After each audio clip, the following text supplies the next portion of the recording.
Hey folks, Steve here. What you see on screen is a representation of a 6-mile hex. No relation to the purpose of this video other than to have something on in the background for you to look at instead of a black screen. It's very neat. You can see how a 6-mile hex, you can kind of roughly gauge wherever you might be, say in a tabletop role-playing game, within a 6-mile hex by looking at the mathematics of where the vertices and the sides of the hexagon can meet and the distance in between and all that good stuff, assuming it's a 6-mile hex. But the real purpose of this video, as the title suggests, is all about the internet, social media, and you. Today seems like a really good day to talk about social media. As I get into this, I have always tried to keep things, at least in terms of like video content, anything around politics kind of out of it, because what good does it do, right? If I talk about politics, I suspect that's just going to be an issue, and if people agree with me on a political thing, then that's one thing. If people disagree with me on a political thing, then that's the other thing, and then it kind of draws away from the purpose of the channel, obviously. So really stay away from that in general. But I am drawn to talking about something in a very neutral sense, which is conversing with folks on social media and what expectations can or should be when you're out there, when you're talking to folks. And hopefully this might be informative to folks who may have challenges or run into issues when it comes to interactions with others on social media. So the internet started as a way for computer networks to connect with one another across long distances, and that this is not intended to be a history lesson. But out of that, over time, the internet, as we understand it, grew to have things like personal web pages, where someone purchased a domain from a registrar and a domain naming service, and they got their web server hooked up, and they put web content out there. And that was kind of inaccessible for a lot of people unless they went through a professional service. And then eventually you had these services that we now call social media that allow regular people to have some representation on the internet in some format, either to a specific purpose or a very broad purpose, right? So things like Facebook, things like YouTube, and everything else that you can possibly imagine. Now, something to understand about like the way these usually work is that they almost are always about engagement. So somebody posts something, there is some response. It is not a model like your ABC or NBC television broadcast where it's a single channel, simplex. We're just sending out information and people can consume it or not consume it, and that's about as far as it goes. Social media typically is really more of a interactive exchange, right? If you post something or if you record something and put it out there, that is usually pretty wide open for people to see and respond.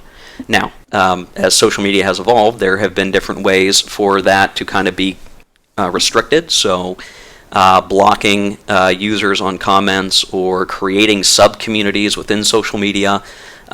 Sometimes people will call those echo chambers, or if you're just trying to have a private conversation in a private context to discuss what you want to discuss, those also exist. But what can be tricky is when you determine what will you be posting in a public space that everyone can see and everyone can respond to, and how do you react to that?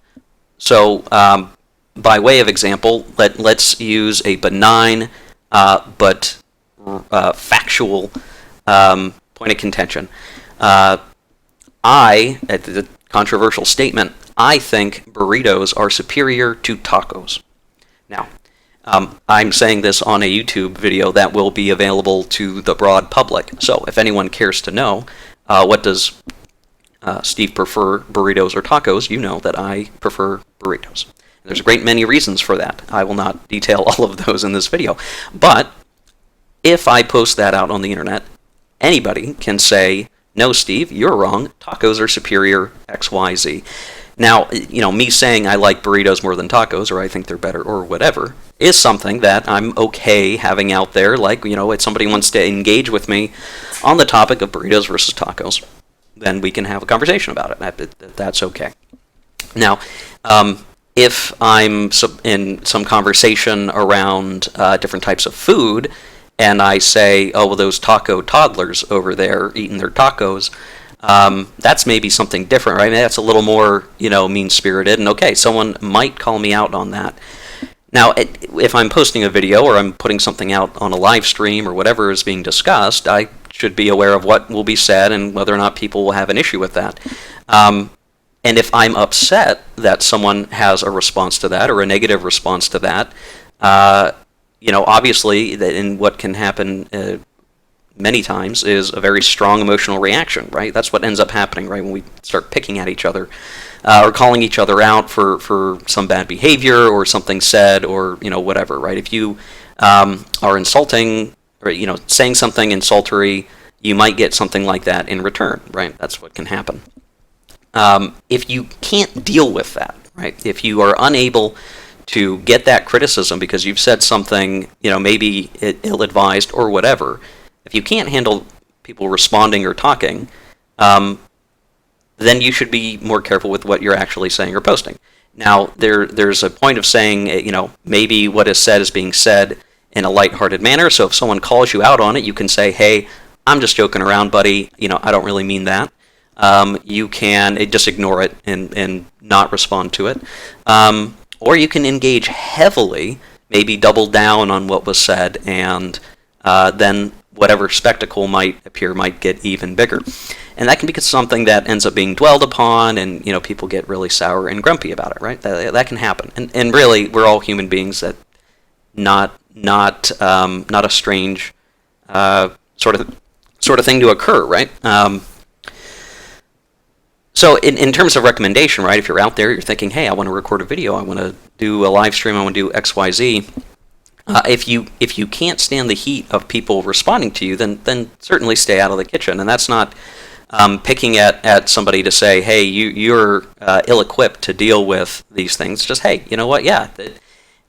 If you want to go into a space where you're in a broadcast-only mode and you don't want engagement with people, there are ways to venture at that, right? You can turn comments off.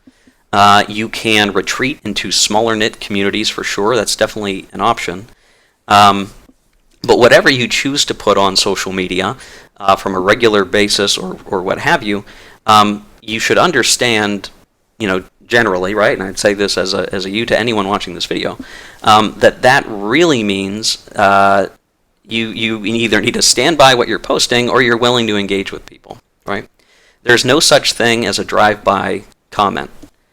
If you put something out there on the internet, it's going to be seen by people. It might be seen by people like years after you posted it, right? That's the weird thing about the internet. Wherever you post it, whatever it is, what have you, someone may come across it, and they might say, hey, X, Y, Z to your ABC, and if it's so far, past that you don't want to engage with it because you just don't even, like your headspace is in a completely different place, yeah, don't respond to it, right? Let it go.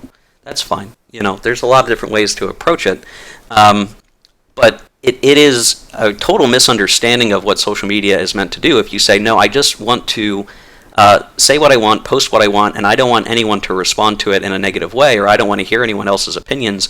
I just want other people to hear it, and that's it. And that's probably not a good... the format of social media probably isn't the best. Maybe you should write a book. You can make money doing that. Or something else, right? If you just want an audience and not engagement, there's a way to do that. But you should not have some false assumption that if you're posting something in a public context or a public social media forum where anybody can just view it, that you should understand that there are going to be folks that are going to have issue with that, right? So if there's anybody who really likes tacos, for instance, and you want to talk about tacos versus burritos, I'm happy to have that conversation, for instance. But otherwise, I think we're good, right? So anyway, as we look at, the future of social media, right, there's all kinds of goofy stuff that could occur in the future and how we look at it, how we perceive it. People retreating into areas that they prefer to have like-minded conversation, and I think that's okay. I think there's a purpose to that. So then it just, brings to mind again, if you're going to post something publicly, somebody responding to you, or even calling you out on something that you said, or digging at something that you said. You ultimately choose how you respond to it, when you respond to it, and your attitude when responding to it. The other thing I guess I would mention, when we look at that sort of thing, is that how to say this? In terms of censorship, and sometimes I see this kind of stuff on social media, people talking about censorship. You posting something and it being responded to, and that person who is doing the responding isn't a form of censorship. That's just people talking, and if they're saying you're conducting bad behavior, that's potentially its own thing. If you're actively blocking users, or you're removing content or whatever, that maybe is a form of censorship. It's not like government censorship, for instance, right? That's something most folks are most concerned about, is government censorship. But if you're blocking somebody, or if you're deleting comments or whatever, that's probably more censorship than somebody just responding. So when you're engaged with people and you're upset that they're responding to you, keep in mind that you are in a public space. What you say isn't necessarily consequence-free, and so picking what you say, how you say it, is important. And I'll admit, for myself, yeah, sure. I mean, things can be said, especially when emotions run high, that can put us beyond where we intended to be. That's for sure. But I don't know. I mean, we're all out here, right? We're creating content, we're talking, we're dealing with stuff. And my intention on this channel is to kind of keep it to the games, sometimes talking about stuff going on in the hobby. And ideally we'll keep to that. But being a social media page, right? YouTube is social media. Videos are part of the social media thing. It seemed like a good day to talk about this. It seemed like a good day. So watch this. Keep it in mind. If you're thinking about doing social media for your own wargaming channel, new ones are cropping up all the time, and that's great. Maybe just think through that. For the most part, I think folks are on a pretty good track that I've seen. And I am very much interested in the future of the hobby. I hope that decades from now, the hobby as I know it is still, churning, working, that we've got plenty of people involved that are doing stuff, they're creating content, they're still making games, that we're all having a good time. That's where I hope we continue to go to. It seems like we're in a good place now. Hoping it keeps going that way. And yeah, that's it. So, hope this was useful to folks. If anything I put in this video is worth engaging on, feel free to comment down below. This is a good time actually to say one other thing.